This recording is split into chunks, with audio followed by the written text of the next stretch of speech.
न हि कश्चित् क्षणमपि जातु तिष्ठत्य कर्मकृत् कार्यते ह्यवशः कर्म सर्वः प्रकृतिजैर्गुणैः।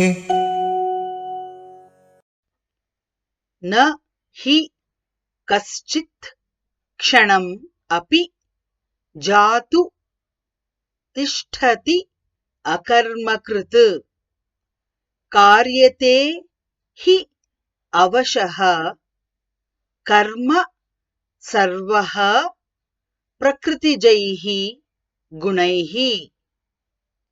न हि कश्चित् क्षणमपि जातु तिष्ठत्य कर्मकृत् कार्यते ह्यवशः कर्म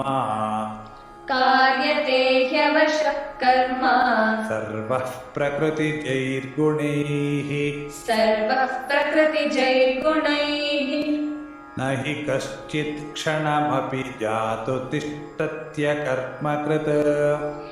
हि कश्चित् क्षणमपि जातु तिष्ठत्य कर्मकृत् कार्यते ह्यवशः कर्म सर्वः प्रकृतिजैर्गुणैः।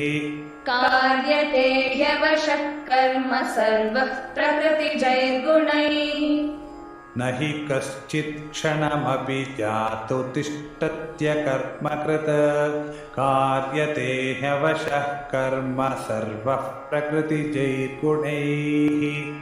न हि कश्चित् क्षणमपि जातु तिष्ठत्य कर्मकृत् कार्यते ह्यवशः कर्म सर्वः प्रकृतिजैर्गुणैः।